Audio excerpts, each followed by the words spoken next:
texto da palavra do nosso Deus diz assim: do tronco de Jessé sairá um rebento, e das suas raízes um renovo. Repousará sobre ele o Espírito do Senhor, o Espírito de sabedoria e de entendimento, o Espírito de conselho e de fortaleza, o Espírito de conhecimento e de temor do Senhor. Deleitar-se-á no temor do Senhor, não julgará segundo a vista dos seus olhos, nem repreenderá segundo o ouvir dos seus ouvidos, mas julgará com justiça os pobres, e decidirá com equidade a favor dos mansos da terra. Ferirá a terra com a vara de sua boca, e com o sopro dos seus lábios matará o perverso. A justiça será o cinto dos seus lombos, e a fidelidade o cinto dos seus rins. O lobo habitará com o cordeiro, e o leopardo se deitará junto ao cabrito. O bezerro, o leão novo e o animal cevado andarão juntos, e um pequenino os guiará. A vaca e a ursa passarão juntas, e as suas crias juntas se deitarão. O leão comerá palha como o boi.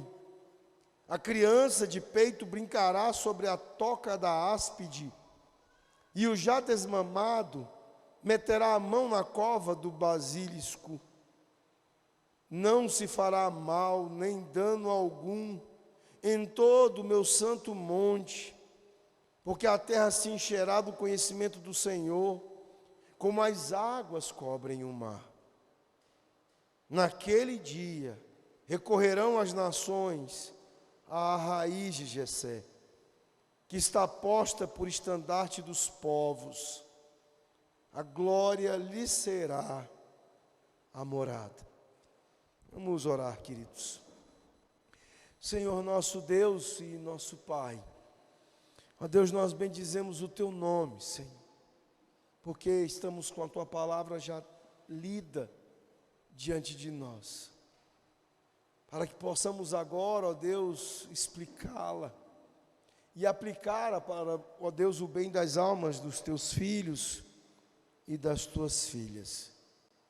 E te pedimos, ó Deus, que neste momento de exposição da Tua palavra, o Senhor fale aos corações deles, abençoe-os, ó Deus, com a Tua palavra, de maneira que seja o Teu próprio Espírito, ó Pai, quem a aplique nas profundidades dos seus corações.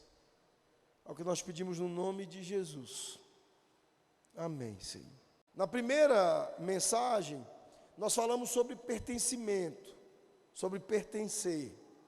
Hoje eu quero convidá-lo a refletir sobre esta palavra, casa, lar, e como isso afeta e define você.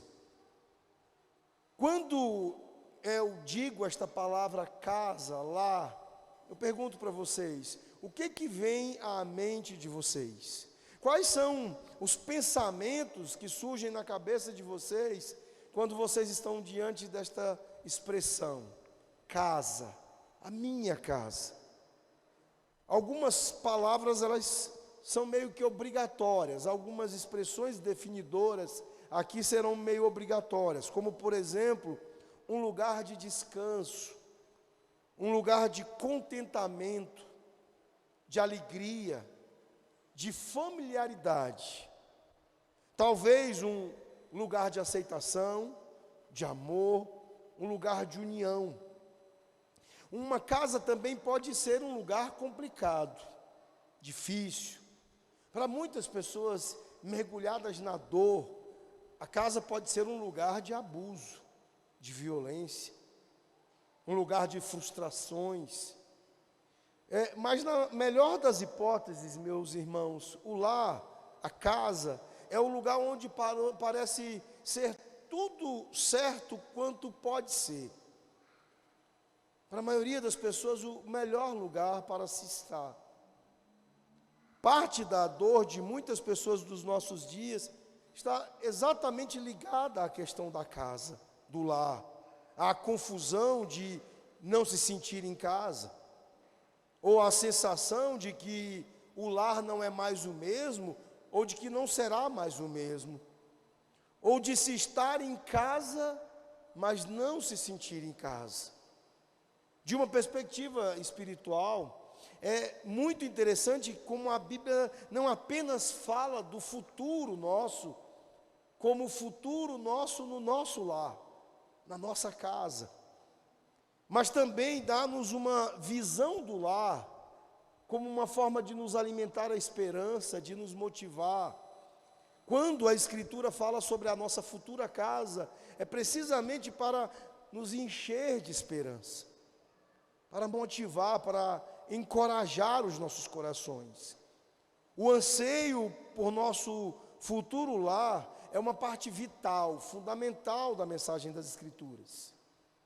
Na Bíblia, de muitas maneiras, o povo de Deus é encorajado, é motivado, através de tempos difíceis, de tempos duros, de dores, com a mensagem a respeito do nosso futuro lá.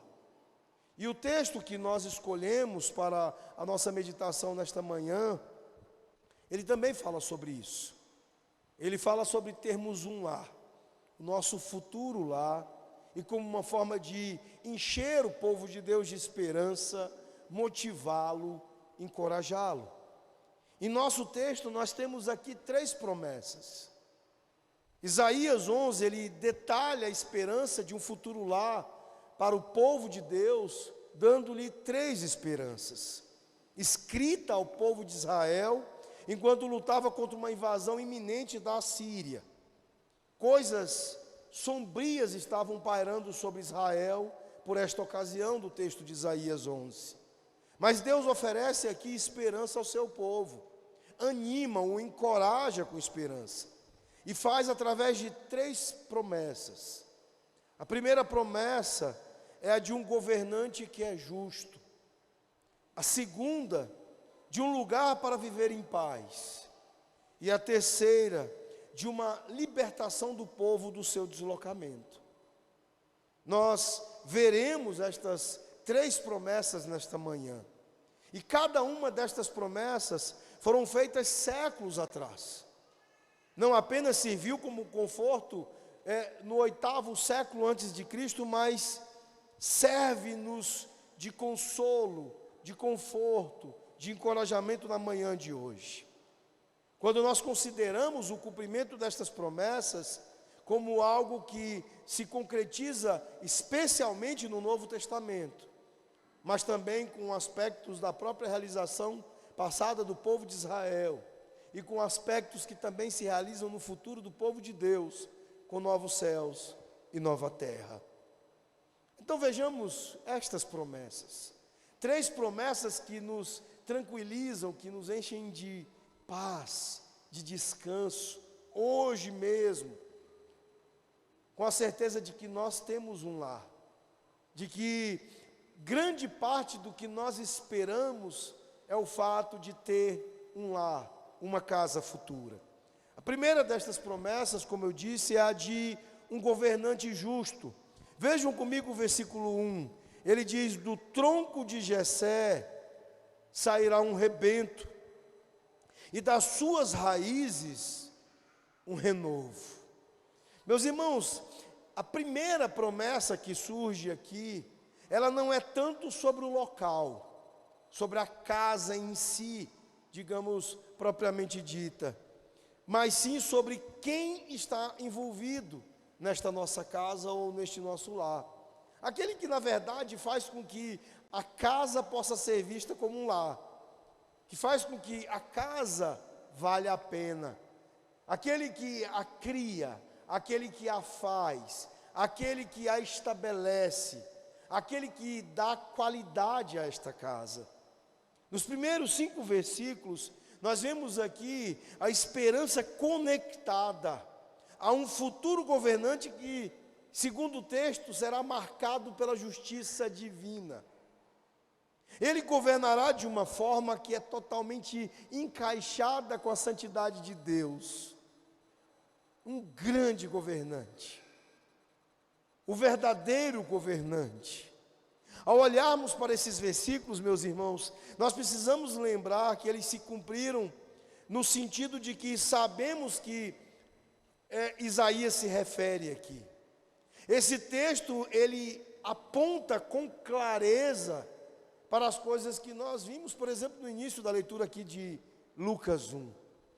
Para o grande Rei, que é o grande Deus encarnado, o Senhor Jesus Cristo. Esse texto está apontando para Jesus.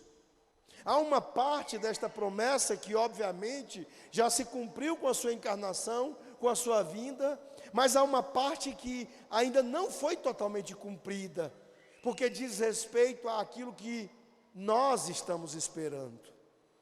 A volta do Rei, do governante, do Senhor das nossas vidas, do Senhor Jesus. Há muitas coisas aqui nesses versículos e eu gostaria de destacá-las. A primeira delas, resumidamente, seria a maneira como Jesus é o cumprimento das promessas de Deus ao seu povo. No versículo 1 aqui, ele está sendo chamado de o tronco de Jessé. Ele é identificado como o broto do tronco de Jessé. Essa seria a melhor tradução, a melhor expressão para o sentido desse texto aqui. Ele é um broto, como aquele broto que surge no tronco de uma árvore cortada, renascendo ali a vida, ressurgindo ali a vida. Essa é a expressão. E ao referir-se a Jessé, o texto está aqui conectando o futuro libertador às promessas que Deus havia feito a Davi, sobre o seu decreto governando Israel para sempre, lá em 2 Samuel, capítulo 7, versículos de 8 a 16. Mas isso também se relaciona com a promessa de um futuro rei, de como Davi, entre aspas, governaria Israel, governaria o povo de Deus. Com base em textos como de Oséias 3:5, nós lemos posteriormente esse texto, nós vemos ali que os filhos de Israel, eles retornarão, eles buscarão o Senhor seu Deus, Davi seu rei, e virão com temor ao Senhor e à sua bondade nos últimos dias. De maneira que há aqui aspectos da promessa que vão invadindo o tempo e que vão se projetando para o futuro, até que eles se realizam em Jesus, mas ainda não completamente, mas eles se realizarão em Jesus completamente naquilo que nós esperamos, a sua segunda vinda, a sua volta para ser, de fato, o governante de novos céus e nova terra, o governante da nossa casa. Meus irmãos, aqui há uma imagem também, não apenas do broto, mas de uma raiz. Ele diz, e das suas raízes sairá renovo, um renovo para Israel. A metáfora visa capturar tanto a destruição quanto a esperança.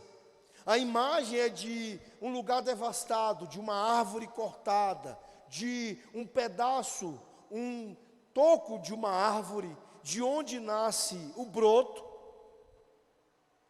mas onde há ainda também raízes. E Jesus aqui nos é apresentado tanto quanto o broto, como quanto a raiz. Afinal, uma raiz, ela permanece depois de uma árvore ser cortada. Se você voltar para Isaías capítulo 10, versículos 32 e 34, acompanhem comigo. O texto, ele nos fala sobre esse contexto difícil de Israel. Ele diz, nesse mesmo dia a Síria parará em Nob, agitará o punho ao monte da filha de Sião, o outeiro de Jerusalém. Mas eis que o Senhor dos exércitos, cortará os ramos com violência, as árvores de alto porte serão derribadas, e as altivas serão abatidas.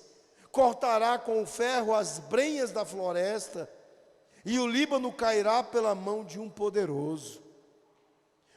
A descrição que o profeta dá-nos aqui é de devastação, de destruição. Então, é no meio desse contexto desolador, de destruição, que a esperança está sendo nos apresentada aqui. A profecia a respeito desse governante justo, a respeito do Senhor, nos é apresentada aqui num contexto, meus irmãos, de desolação, onde a Assíria é uma ferramenta de julgamento divino, onde a Assíria, nas mãos de Deus, ela vai fazer com que o povo de Deus seja disciplinado duramente, para que possa voltar a si. Vejam o versículo 5, o texto diz: a justiça será o cinto dos seus lombos, e a fidelidade os cintos dos seus rins. Deus é um Deus que, na sua providência, Ele manifesta justiça, e justiça primeiro ao seu povo, e julgamento primeiro ao seu povo, para o trazer a si, para o fazer voltar-se a Ele. Então Deus, Ele ordenou a punição de seu povo, não como uma forma de meramente e simplesmente castigá-lo, mas para cumprir os seus planos amorosos para com o seu povo. A disciplina, meus irmãos, gravem isso. A disciplina, ela nunca destrói as promessas de Deus. O que destrói as promessas de Deus é o pecado, o mal, é o diabo. É isso que não destrói-as, mas nos afasta das promessas de Deus. E a disciplina, ela é posta justamente para nos proteger do que nos afasta das promessas de Deus. Então, a disciplina, como diz o autor aos Hebreus, é a manifestação do amor de Deus pelo seu povo. Deus disciplina a quem ama. E por isso o povo está então aqui sendo nos apresentado num quadro de destruição, de desolação. E mesmo que as coisas pareçam sombrias, Deus, Ele ainda estava comprometido com o seu povo. E um pequeno broto sairá da sua raiz providencial, porque Deus ama o seu povo. Porque Deus trata o seu povo, porque Ele, na sua disciplina, cumpre seus planos amorosos para com o seu povo. Se nós avançarmos séculos depois desse texto, nós ouviremos as seguintes palavras no texto de Lucas, capítulo 2, verso 12. Você encontrará um bebê embrulhado em panos e deitado numa manjedoura. Séculos em que Deus estava providencialmente agindo, trabalhando, e de maneiras surpreendentes para cuidar do seu povo. Para, no meio da devastação da sua disciplina, do seu julgamento, da própria entrega que Ele faz do povo aos seus pecados, e depois o exercício da sua justiça para fazê-los caírem em si. No meio de tudo isso, é que então nós vemos aqui nascer o broto de Jessé, a raiz que nos traz a esperança, a raiz da nossa esperança. E nesse sistema radicular dos propósitos de Deus,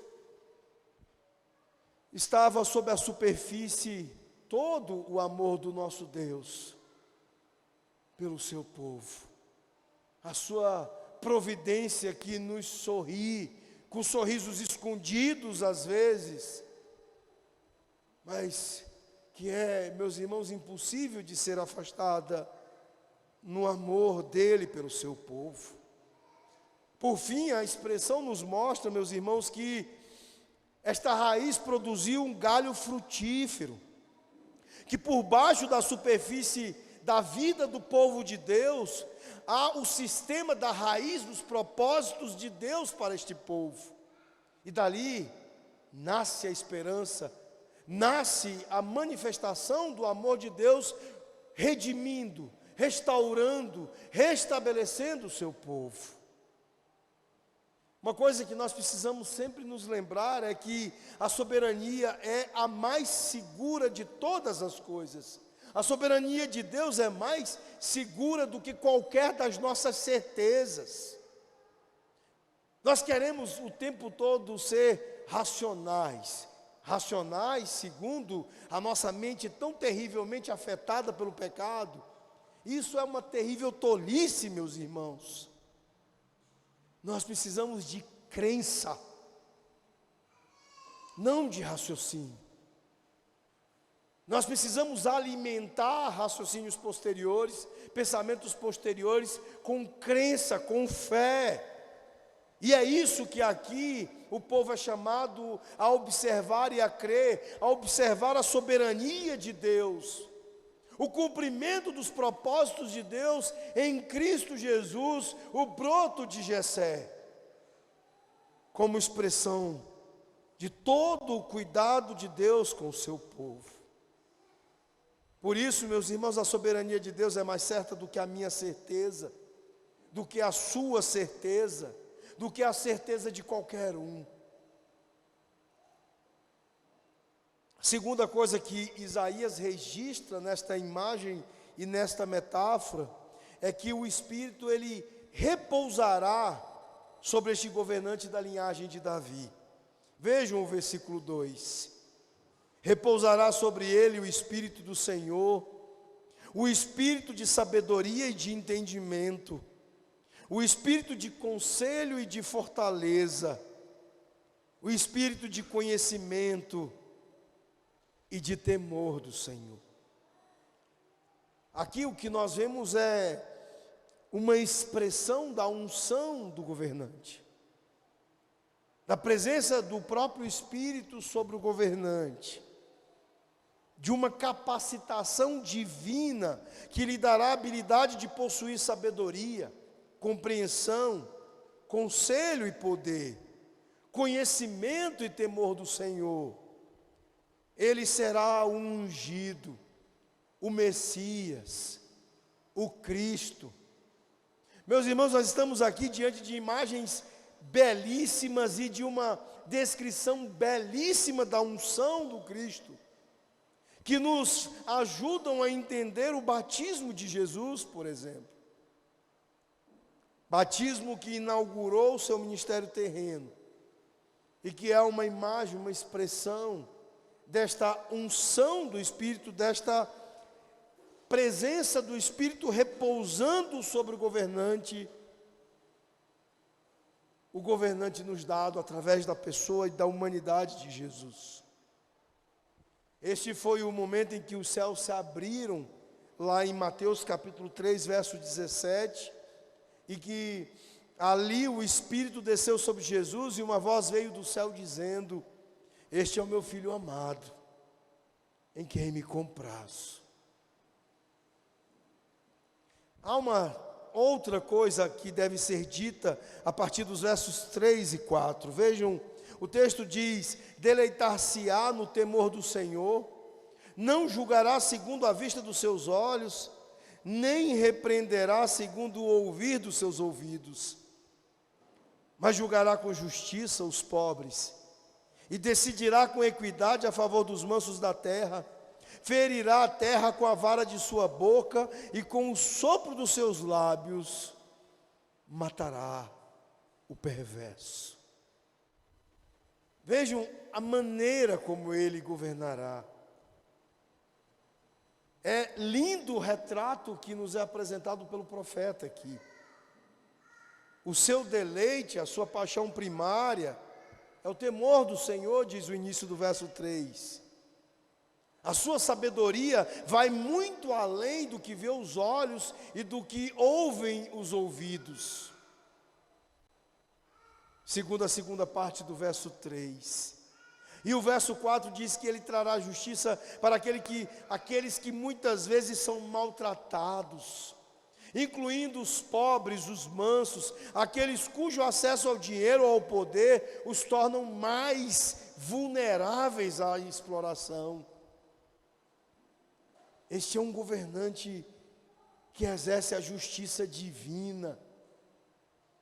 Isaías capítulo 10, versículos 1 e 2 diz que: ai dos que decretam leis injustas, dos que escrevem decretos opressivos, para negarem justiça aos pobres, para privarem do seu direito os aflitos do meu povo, a fim de despojarem as viúvas e roubarem os órfãos.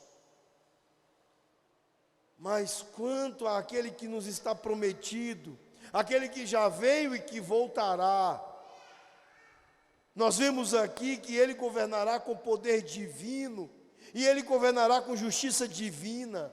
As suas meras palavras serão como uma arma, e ele a usará para subjugar o mundo. O texto diz que ele ferirá a terra com a vara de sua boca, e com o sopro dos seus lábios matará o perverso. Meus irmãos, enquanto nós esperamos, nós temos esta promessa, que já se cumpriu em parte, e que se cumprirá completamente com a volta de Jesus, tendo nele o governante justo para governar a nossa casa, a casa que nós temos, o lar que nós temos, o nosso lar futuro.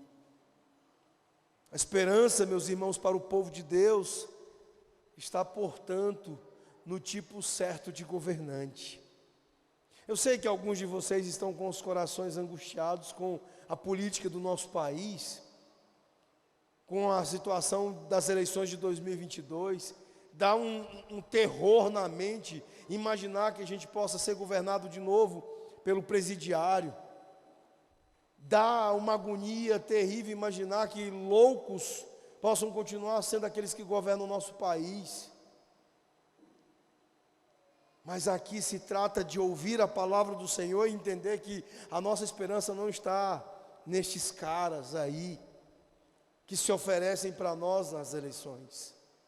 A nossa esperança, a esperança do povo de Deus está no tipo certo de governante. O Messias, ele será ungido com o Espírito de Deus para que o seu governo reflita o governo de Deus. E quando nós olhamos para o livro de Apocalipse, nós somos igualmente encorajados com uma linguagem semelhante a respeito da segunda vinda de Jesus, quando lá em Apocalipse 19, 11 a 15, João nos dá a seguinte imagem. Ele diz: eu vi o céu aberto, e eis um cavalo branco.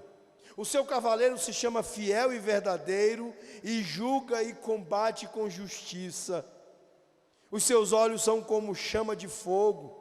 Na cabeça dele há muitos diademas. Tem um nome escrito que ninguém conhece, a não ser ele mesmo. Está vestido com um manto encharcado de sangue, e o seu nome é Verbo de Deus. Os exércitos do céu o seguiam, montados em cavalos brancos e vestidos de linho finíssimo, branco e puro. Da sua boca sai uma espada afiada, para com ela ferir as nações. Ele mesmo as regerá com um cetro de ferro, e ele mesmo é o que pisará o lagar do vinho do furor, da ira do Deus Todo-Poderoso. Portanto, meus irmãos, a primeira promessa é de um governante justo, um governante que governa com a justiça divina, com o poder divino. E esta é a nossa esperança. A esperança central de nosso futuro lar está conectada à pessoa daquele que governará, Jesus. A nossa esperança, meus irmãos, se baseia na confiança na pessoa de Jesus. O nosso anseio por um dia melhor, por um descanso eterno, só é possível por causa de Jesus, A nossa salvação só é possível por causa de Jesus. O nosso descanso eterno, ele está diretamente conectado a Ele, em quem nós depositamos a nossa confiança. Por isso nós não devemos jamais depositar a nossa confiança em qualquer outro, em qualquer outra coisa, que não seja nele, no Senhor Jesus, que nos garante, que nos assegura o nosso futuro lá. E o nosso futuro lá só é especial porque ele é governado por Jesus. Ele só é especial porque lá Jesus está presente como o Rei, como o Senhor, como aquele que nos garante este lá. Isaías nos promete um governante justo. E é por isso que nós temos um lá. A segunda promessa, meus irmãos, é de que este será o lugar para se viver em paz. Ela está conectada com o plano de Deus de devolver ao mundo a paz, a tranquilidade e a intimidade do jardim do Éden antes do pecado de Adão e Eva. A visão que nós temos aqui é de um lugar onde toda hostilidade, matança e morte se foram. É um momento para toda a ordem criada experimentar o tipo de paz, o tipo de shalom que caracteriza o mundo antes de que o pecado tivesse estragado tudo. Vejam comigo, a partir do verso 5, ele diz, a partir do verso 6, o lobo habitará com o cordeiro, e o leopardo se deitará junto ao cabrito. O bezerro, o leão novo e o animal cevado andarão juntos, e um pequenino os guiará. A vaca e a ursa pastarão juntas, e as suas crias juntas se deitarão. O leão comerá palha como o boi. Essa descrição, meus irmãos, é uma descrição de um mundo de paz, de um lugar ordenado, de um lugar de paz. O Gary Smith, comentando esta passagem, ele diz o seguinte: os inimigos naturais no reino animal viverão juntos, se alimentarão juntos e se divertirão juntos, mas as feras fortes ou venenosas não farão mal a ninguém. O medo e o perigo desaparecerão e serão substituídos por harmonia e relacionamentos pacíficos. Animais anteriormente perigosos, como o lobo, o leão ou a cobra, nem mesmo farão mal às crianças mais vulneráveis. A descrição desde o versículo 6 é precisamente essa. Um lobo que habita com o cordeiro, um leopardo que se deita com uma cabra, um bezerro e um leão fazendo a mesma coisa, uma criança guiando estes animais, alguns que eram o caçador e outro a caça, o predador e a presa. E nos versículos 7 e 8 nós vemos uma vaca aqui pastando com um urso, um leão comendo palha, uma criança que ainda está sendo amamentada, brincando na casa de uma cobra, e uma criança mais velha pondo a mão na cova de uma víbora. Nada disso, meus irmãos, é normal. Isso é certamente uma coisa de outro mundo. Este é o mundo com shalom, com a paz, com a ordem que o governante justo estabelece. É este o mundo que nós chamamos de casa. É esse o mundo que nós temos como um lar. O mundo que é completamente estranho para nós hoje, porque o perigo e a agressão que fazem parte do nosso contexto, do nosso mundo atual, eles não estão mais presentes. O que caracteriza o lugar governado por Cristo, o que caracteriza o lugar onde há o seu reinado, Esse é o tipo de paz que Jesus está trazendo. No seu reino militante, hoje, Ele está nos conduzindo àquele dia em que nós ingressaremos e que nós estaremos como habitantes do seu reino da glória. E o seu reino da glória será um lugar de paz, de shalom. A paz que tanto ansiamos, a paz que tanto desejamos, que tanto sentimos saudade como uma coisa natural. A paz perdida do jardim, perdida do Éden. A paz que nos está reservada na graça de Deus, por meio de Jesus. Meus irmãos, agora veja a visão do verso 9. Não se fará mal nem dano algum em todo o meu santo monte, porque a terra se encherá do conhecimento do Senhor, como as águas cobrem o mar. Não há mais dor, não há mais destruição, e o conhecimento do Senhor cobre a terra, como as águas do mar cobrem a terra. Uau, meus irmãos, que lugar incrível. Eu não sei se vocês já realmente pensaram profundamente neste lar, neste lugar, no fato de que é isso que vocês deveriam estar esperando. É isso que vocês deveriam estar aguardando como sendo aquilo que realmente trará a felicidade que vocês tanto desejam, o que trará a paz que vocês tanto ansiam. Este é o lugar onde nós desfrutaremos dele, desfrutando do conhecimento dele, conhecendo tanto a verdade quanto o Senhor da verdade. E mais uma vez, são palavras muito semelhantes às de Apocalipse, lá em Apocalipse 21, versículos 22 a 24. Quando o texto diz: não vi nenhum santuário na cidade, porque o seu santuário é o Senhor, o Deus Todo-Poderoso e o Cordeiro. A cidade não precisa de sol, nem de lua para lhe dar claridade, pois a glória de Deus a ilumina, e o Cordeiro é a sua lâmpada. As nações andarão mediante a sua luz, e os reis da terra lhe trazem a sua glória.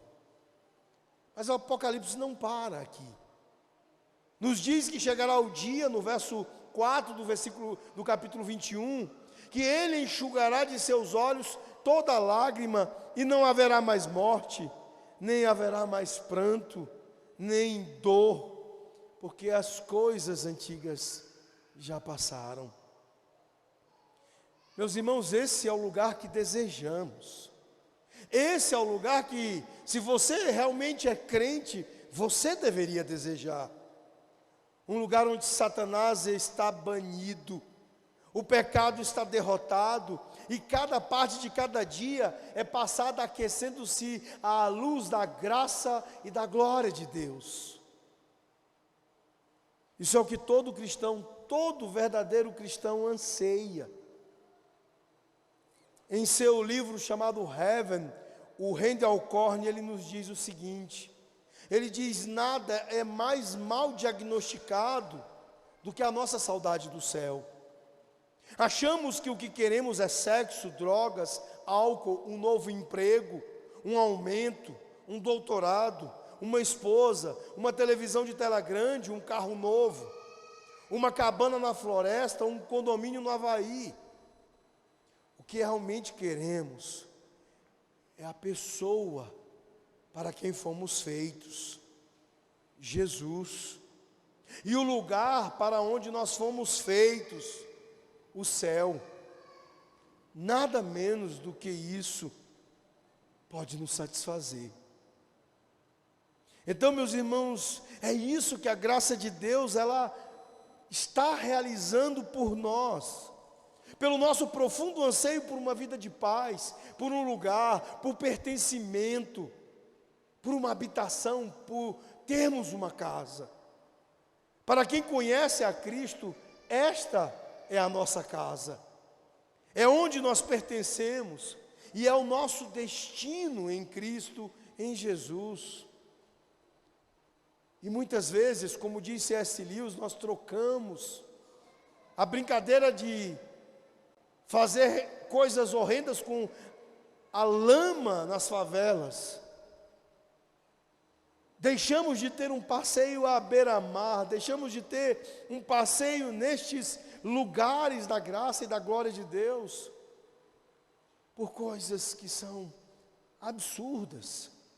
Quantas vezes nós temos trocado aquele que vale a pena e o anseio por nossa casa por coisas tolas e que não nos trazem satisfação. E finalmente, a terceira promessa do nosso texto é a da libertação do deslocamento. A promessa que nos traz de volta à realidade. Vejam a partir do versículo 11, ele diz: naquele dia o Senhor retornará a estender a mão para resgatar o restante do seu povo, que for deixado da Síria, do Egito, de Patros, da Etiópia, de Elão, de Sinar, de Amate, das terras do mar. Levantará um estandarte para as nações, ajuntará os desterrados de Israel e os dispersos de Judá recolherá desde os quatro confins da terra.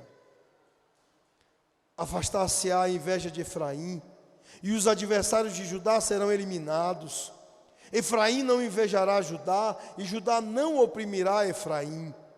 Antes voarão para sobre os ombros dos filisteus ao ocidente, juntos despojarão os filhos do oriente, contra Edom e Moabe lançarão as mãos, e os filhos de Amon lhes serão sujeitos. O Senhor destruirá totalmente o braço do mar do Egito, e com a força do seu vento moverá a mão contra o Eufrates, e ferindo, dividi-lo-á em 7 canais, de sorte que qualquer o atravessará de sandálias. Haverá caminho plano para o restante do seu povo, que for deixado da Assíria, como houve para Israel no dia em que subiu da terra do Egito. A promessa, meus irmãos, de paz global e pessoal, ela ainda não foi cumprida. Na verdade, quanto mais os cristãos eles entendem sobre a graça e a misericórdia de Deus, mais tensão nós sentimos nesse mundo, da inimizade, da hostilidade desse mundo. E quanto mais nós olhamos para esse mundo, ao invés de nos sentir pertencendo a ele, nós nos sentimos como que deslocados, que estranhos a esse mundo. Este mundo é cheio de todo tipo de quebra por causa do pecado, e nós estamos cada vez mais tensionados com ele. Como resultado, nós sentimos o peso do nosso exílio. Às vezes, para nós, essa sensação de exílio, ela é apenas filosófica. O nosso pensamento, ele está em descompasso com o pensamento do mundo. Às vezes, diante dos telejornais, diante da TV, dos jornalistas, ou de blogs, de opiniões, nós vemos que o pensamento desse mundo é cada vez mais distante do nosso. Mas às vezes isso é algo profundamente pessoal. Às vezes os nossos amigos ou familiares, eles estão em caminhos cada vez mais diferentes do nosso. Às vezes, meus irmãos, é um grupo inteiro de pessoas. A igreja, ela sente cada vez mais o seu status estranho. Cada vez mais a igreja sente o seu exílio, e eu acredito que isso ficou evidente, claro, durante o período de pandemia. As tentativas de fechar a igreja. Enquanto as pessoas estavam pensando que a igreja deveria ficar fechada numa época de morte, o pensamento da igreja é o oposto. Nós precisamos correr para a presença de Deus diante da morte.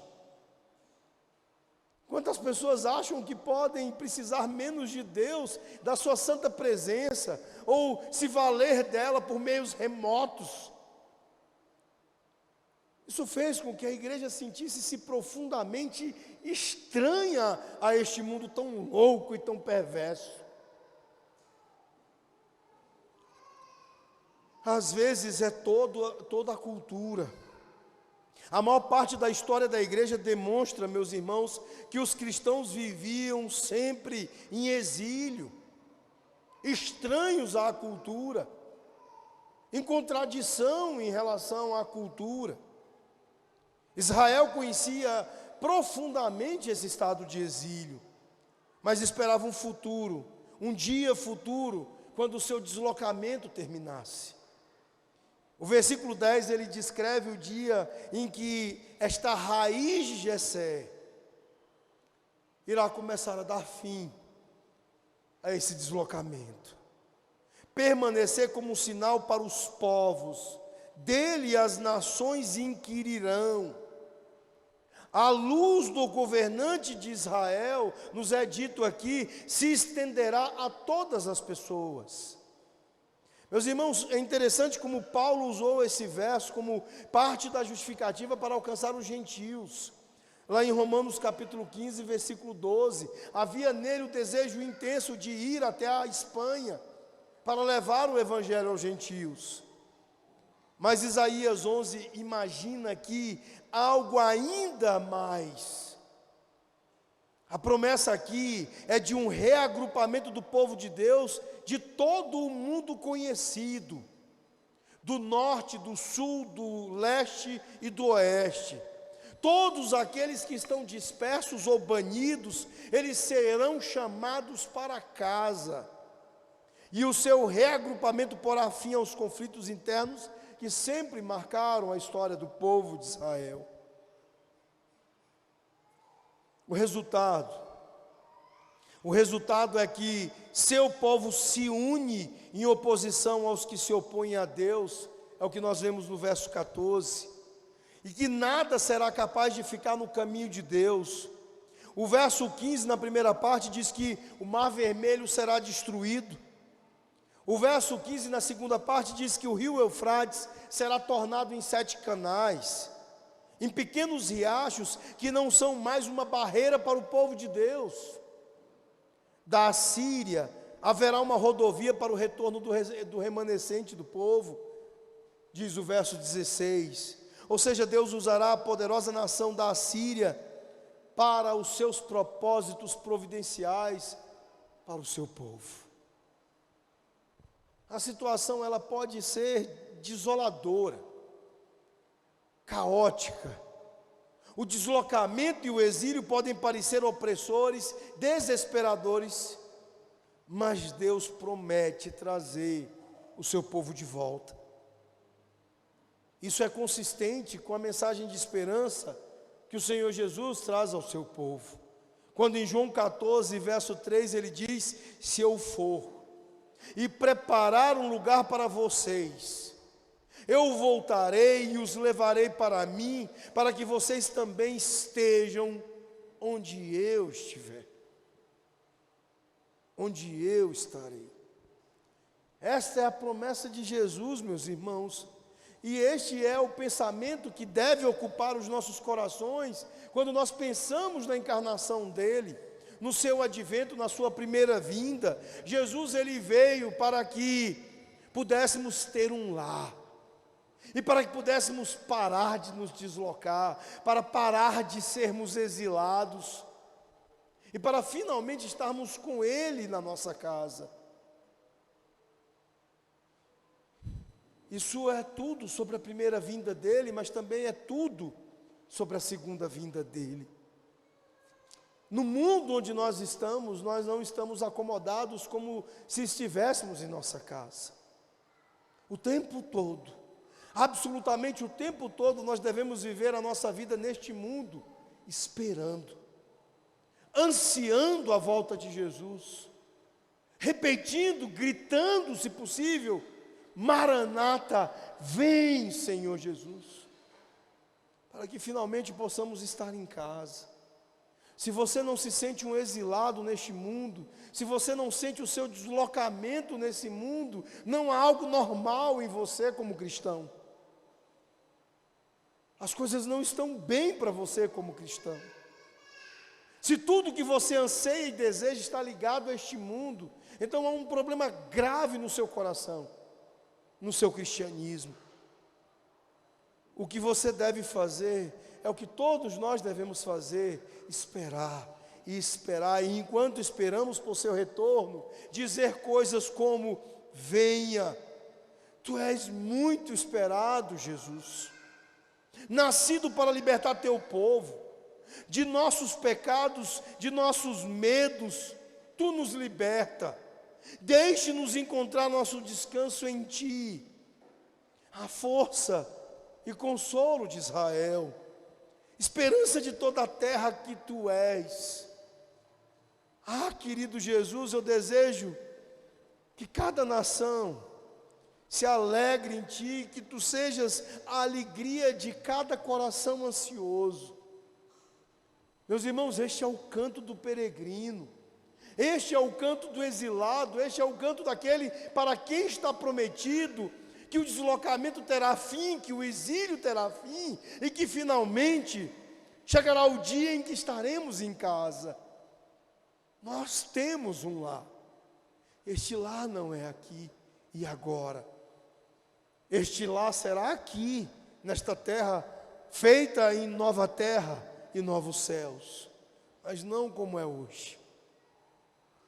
Muito longe de ser como é hoje.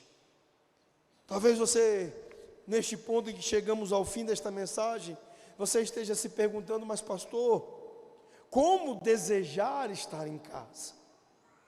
E eu gostaria de concluir dizendo a você 3 modos, 3 aplicações para você considerar sobre como ansiar este seu verdadeiro lar, esta sua verdadeira casa. A primeira maneira é: concentre-se nas coisas de cima.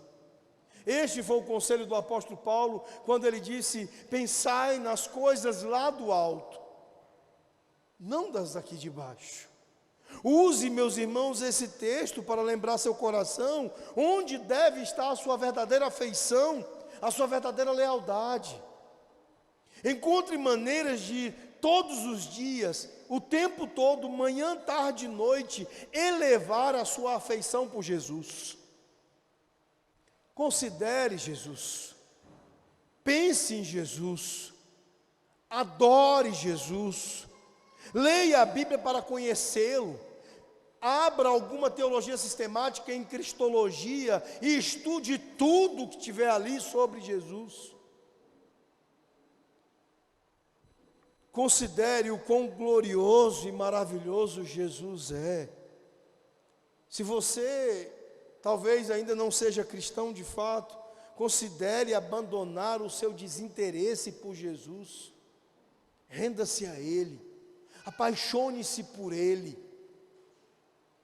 Uma dica interessante para vocês é que nós cantamos aqui na igreja muitas canções sobre Jesus. Tiago fez uma playlist com todas essas canções. Você pode, por exemplo, terminar suas noites ouvindo e cantando Colossenses 1 do Projeto Sola. Texto maravilhoso sobre o nosso Salvador. Se você for alguém disciplinado, você vai cantar Colossenses 1 umas 10, 20, 30 vezes por dia. Ah, pastor, mas isso é exagero. Nunca, jamais será exagero qualquer coisa relacionada a Jesus. Lembre-se disso. Nunca será perda de tempo você inundar o seu dia de afeição e de devoção por Jesus. O apóstolo Paulo disse que considerava tudo perda para que ele pudesse ganhar a Cristo.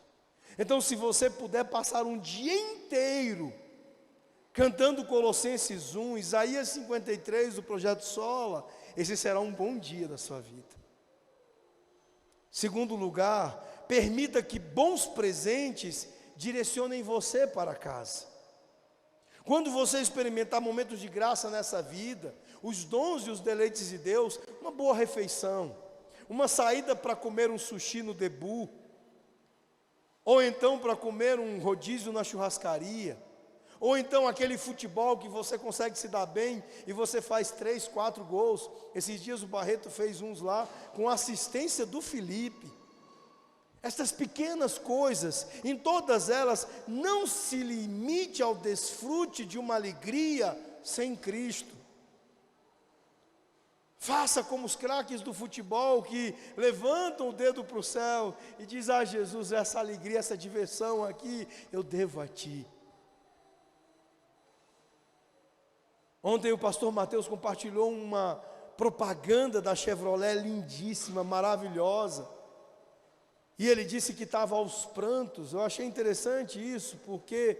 E ele disse, é por causa de Jesus que temos estas coisas. Faça isso. Agradeça e deixe-os lembrá-lo da bondade que ainda está por vir. Lembre-se que coisas muito maiores, mas muito maiores mesmo, ainda chegarão para você em Jesus. Se você acha estas pequenas coisas incríveis hoje, espere até a hora que nós chegarmos em casa. E terceiro lugar, tempere suas tristezas com a esperança do nosso lar. A razão pela qual a Bíblia nos fala sobre o futuro é para nos ajudar, para nos motivar, para nos encorajar. Ela nos pressiona a perseverar para o nosso futuro lá, fazendo com que estes gloriosos pensamentos, eles estejam em nossa mente. Isso, meus irmãos, nos lembra que um dia, Jesus ele vai finalmente consertar tudo. E nesse sentido, nós seremos as pessoas mais livres do universo. Como C.S. Lewis ele nos diz, no sentido mais verdadeiro, os peregrinos cristãos têm o melhor dos dois mundos. Temos alegria sempre que este mundo nos lembra do próximo. E nos consolamos sempre que isso nos acontece. Toda vez que eu como um sushi gostoso, ou experimento uma diversão divertida, eu sou lembrado de que estas coisas são pequenas e que coisas muito maiores, coisas incrivelmente maiores, estão a caminho. Meus queridos, nós estamos caminhando e quase próximos de chegar em casa. É como quando nós estamos ali em Formosa, voltando da Bahia, como foi em 2018 e 2019, e eu dizia para a Débora e para o Noah: crianças, nós estamos quase em casa, nós estamos perto, estamos chegando em casa. É assim que estamos, nessa nave que balança, que range, que treme, que é a igreja, que às vezes nós ficamos enjoados, nessa viagem incrível que nós estamos fazendo, que às vezes parece-nos meio bagunçado, está nos levando para muito próximo de nossa casa. Estamos quase lá, quase em casa. Lembre-se disso e saiba, coisas incríveis nos aguardam lá. Lá nós teremos um governante incrível, justo, poderoso. Lá nós teremos um lugar de paz. E lá será o fim do nosso exílio, do nosso deslocamento. Que Deus nos anime com estas promessas. Amém. Vamos orar. Senhor nosso Deus,